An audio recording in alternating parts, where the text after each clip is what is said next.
வணக்கம் நண்பர்களே, இந்த வீடியோவில் பார்த்தீங்கன்னா கேரட்டுக்கு எப்போ மருந்து கொடுக்கணும், அதுக்கு என்னென்ன டிசீஸ் வரும் அதை பற்றி தான் இந்த வீடியோவில் நம்ம பார்க்க போகிறோம். அதுக்கு முன்னாடி இன்னும் நம்ம சேனல் நீங்கள் சப்ஸ்கிரைப் பண்ணலன்னா சப்ஸ்கிரைப் பண்ணிக்கோங்க. வாங்க வீடியோக்குள்ளே போகலாம்.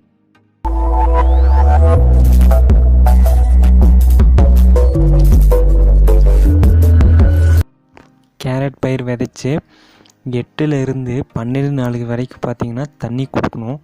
கேரட் எல்லா பயிர் பார்த்திங்கன்னா முளைச்சி வெளியில் வரணும், அது வரைக்கும் தண்ணி கொடுக்கணும்.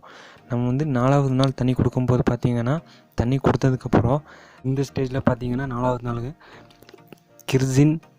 கிர்ஜின் செங்கர் இந்த மாதிரி நிறைய மருந்து இருக்குது. அதில் பார்த்திங்கன்னா மெட்ராபென்சின் 70% டபுள் பீன் போட்டிருக்கோம். அந்த மருந்து பார்த்திங்கன்னா நம்ம களைக்கொல்லியாக இந்த கேரட் பயிர் விதைக்கு நம்ம கொடுக்கணும். கரெக்டாக 4வது நாள் பார்த்திங்கன்னா அதை கொடுக்கணும். இந்த மருந்து கொடுக்கும்போது பார்த்திங்கன்னா மண்ணில் ஈரப்பதம் சரியான அளவில் இருக்கணும். அதுக்கப்புறம் பார்த்திங்கன்னா ஒரு 7வது நாள் 8வது நாள் பார்த்திங்கன்னா நம்ம ஏதாவது ஒரு பூச்சிக்கொல்லி மருந்து கொடுக்கணும். இன்செக்டிசைடு அது என்னென்ன மருந்துன்னு நான் இந்த வீடியோவில் காமிக்கிறேன். அலிக்கா கொடுக்கலாம், சிம்பஸ் எல்லாம் பார்த்திங்கன்னா சிஞ்சண்டா கம்பெனி, சாலமன், இந்த மாதிரி நிறைய இன்செக்டிசைடு இருக்குது. உங்களுக்கு எது பட்ஜெட் ஃப்ரெண்ட்லியாக இருக்குதோ அதை நீங்கள் கொடுக்கலாம். இந்த பூச்சிக்கொல்லி மருந்தால் என்ன பயனுன்னு பார்த்தீங்கன்னா, கேரட் விதையுடைய வேரை பார்த்திங்கன்னா பூச்சிகள் நிறைய அதை கட் பண்ணிவிடும். அதுக்கு முன்னாடி பார்த்திங்கன்னா நம்ம இந்த 8வது நாள் இந்த களைக்கொல்லி கொடுத்து 2 நாளுக்கு அப்புறம் இந்த பூச்சிக்கொல்லி மருந்தை நம்ம கொடுத்தோன்னா அந்த மாதிரி எந்த ஒரு பிரச்சனையும் இருக்காது.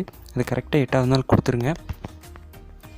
அதுக்கப்புறம் ஒரு 15 நாட்களுக்கு அப்புறம் பார்த்திங்கன்னா நம்ம இண்டோஃபில் M45 கவாட்ஸ் இந்த மருந்து பார்த்திங்கன்னா கொஞ்சம் கம்மியான டோசேஜில் ஒரு 10 கிராம் 15 கிராம் இந்த டோசேஜில் பார்த்திங்கன்னா ஃபஸ்ட்டு கொடுக்கலாம். கேரட் பயிர் பார்த்திங்கன்னா அவ்வளோ சீக்கிரம் பாதிக்கப்படாது.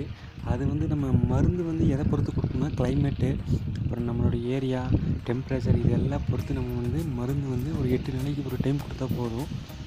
மழைக்காலங்களில் பார்த்திங்கன்னா செடியுடைய மேல் பரப்பில் பார்த்திங்கன்னா மஞ்சள் ஆகி அப்படி கருகிடும். அந்த கருகள் ஏற்படுறதுக்கு முன்னாடியே நம்ம பார்த்திங்கன்னா இந்த மழை டைமில் 4 நாள் 5 நாளைக்கு ஒரு டைம் இந்த கவாச் M45 இந்த சாப்பு இந்த மாதிரி நிறைய கார்பன்டாஜிம் அதெல்லாம் லிங்க் கீழே தரேன். அந்த மருந்தெல்லாம் பார்த்திங்கன்னா ஏதாவது 2 மருந்து உங்களுக்கு பட்ஜெட் ஃப்ரெண்ட்லியாக இருக்கிற மருந்து பார்த்திங்கன்னா ஒரு 4 நாளைக்கு. இது மழை டைமில் பார்த்திங்கன்னா மழை பெஞ்சு ஈரம் அந்த செடியில் பார்த்திங்கன்னா மேல் பரப்பில் எந்த ஒரு ஈரமும் இல்லாத இதில் வெட்டாக இருக்க மாதிரி பார்த்து அந்த மருந்து நீங்கள் கொடுத்துட்டிங்கன்னா போதும். எந்த ஒரு அப்புறம் இன்னொரு முக்கியமான விஷயம் பார்த்திங்கன்னா, ஆரம்பத்தில் யாரும் ரொம்ப செலவு பண்ணி மருந்தெல்லாம் வாங்க வேண்டாம். இந்த நான் சொல்கிற மருந்துகளை கொடுத்தாலே இப்போ ஃபஸ்ட்டாக நான் இப்போ தான் கேரட் விவசாயம் செய்கிறேன் அப்படின்னு ஒருத்தர் கேட்டிருந்தார். அவரெல்லாம் பார்த்திங்கன்னா இந்த மருந்து கொடுத்தாலே போதுமானது. பயிர் சேதத்தை பொறுத்து நம்ம மருந்து டிசைட் பண்ணணும். இந்த மருந்துகள் பார்த்திங்கன்னா மேக்ஸிமம் எந்த ஒரு பயிருக்கும் அவ்வளோக்கு ஒன்றும் பயிர் பாதிக்காத மாதிரி இந்த மருந்தே பார்த்துக்கோ. அதையும் மீறி இருந்ததுன்னா சில மருந்து தரேன். ரொம்ப மழைக்காலம்னா எர்கான் இந்த மாதிரி மருந்து பயன்படுத்தலாம். அதுக்கான வீடியோவை நான் அடுத்தது கொடுக்குறேன். நம்ம எருவை பொறுத்து நம்ம பயிர் பாதிப்பு இருக்குது. எருவு சரியான அளவில் கொடுக்கணும். அப்படி கொடுக்கலன்னா கூட அந்த கேரட் செடியில் பார்த்திங்கன்னா மேலாப்பில் பார்த்திங்கன்னா மஞ்சளாக இருக்கும்.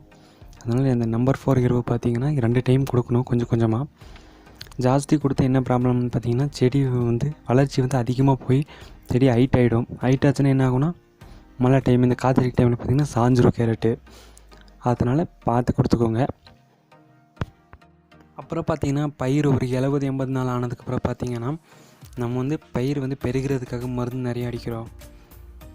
இப்படி சைடில் பார்த்திங்கன்னா 80 நாளைக்கு பார்த்திங்கன்னா கேரட் அறுவடை செய்ய ஆரம்பிச்சிருவாங்க. அதனால் நம்ம பார்த்திங்கன்னா ஒரு 60-70 நாள் இருக்கும்போதே அக்ராமின், எத்ரால் இந்த மாதிரி பிளான்ட் க்ரோத் ப்ரொமோட்டர் இந்த மாதிரி மருந்து பார்த்திங்கன்னா நம்ம கொடுக்கலாம். ஒரு டைம் 2 டைம் கொடுக்கலாம். மெயின் பார்த்திங்கன்னா எருவு தான். இந்த எருவு தண்ணி தான் மெயின் இந்த கேரட்டுக்கு. அதுக்கப்புறம் தான் மருந்து. இதெல்லாம் நம்ம கிளைமேட் பொறுத்து சரியான அளவில் கொடுத்தா போதும். ஒருத்தர் கமெண்ட்டில் பார்த்திங்கன்னா தண்ணி கொடுக்கணுமான்னு கேட்டிருந்தார். தண்ணி ரொம்ப இம்பார்ட்டன்ட். தண்ணி மட்டும் இல்லைன்னா தண்ணியை நம்ம கிளைமேட் பார்த்திங்கன்னா 18-20 டிகிரி செல்சியஸ்குள்ளே இருக்கிற மாதிரி ஏரியாஸில் பார்த்திங்கன்னா கேரட் நல்லா விளையும்.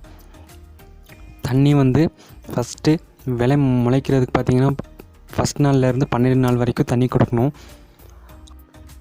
அதுக்கப்புறம் பார்த்திங்கன்னா நம்மளுடைய வெயில் கிளைமேட்டெல்லாம் பொறுத்து அதை கொடுக்கணும். அப்படியே மழையே பெய்யல வெயில் அடிச்சிருந்தது பார்த்திங்கன்னா ஒரு 2 நாள் கழித்து அப்புறம் தண்ணி கொடுக்கணும். அப்புறம் 20 நாள் அந்த 30 நாள் ஸ்டேஜில் பார்த்திங்கன்னா பயிருடைய அந்த வேர் வந்து நல்லா நேராக போகணும்.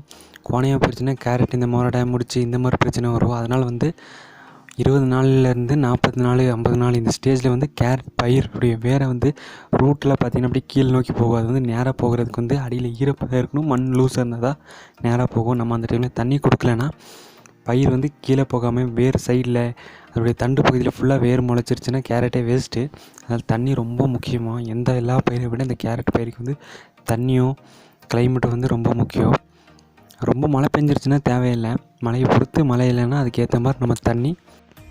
நம்பர் 4 பார்த்திங்கன்னா ஒரு ஏக்கருக்கு 8லேருந்து 10 பேக் கொடுக்கலாம். இந்த நம்பர் 4 போக நாட்டு எருவு நம்ம வந்து விதை போடுற அந்த ஸ்டார்டிங்கில் வந்து காலியான தோட்டத்துக்கு போட்டிருப்போம். அதுக்கப்புறம் நம்பர் 4 பார்த்திங்கன்னா ஒரு 30 days 40 days அந்த மாதிரி டைமில் போடுவோம். 40 daysக்கு மேலே பார்த்திங்கன்னா ஹைட் கண்ட்ரோலுக்காக வந்து கான்டாஃப் அப்புறம் வந்து லிகோசின் என்ற 2 மருந்து வந்து 50 ml என்ற டோஸில் வந்து நம்ம பயன்படுத்துவோம். அதை வந்து செடியுடைய ஹைட் கண்ட்ரோல் பண்ணுறதுக்காக இந்த மருந்து கண்டிப்பாக எல்லோரும் யூஸ் பண்ணணும்.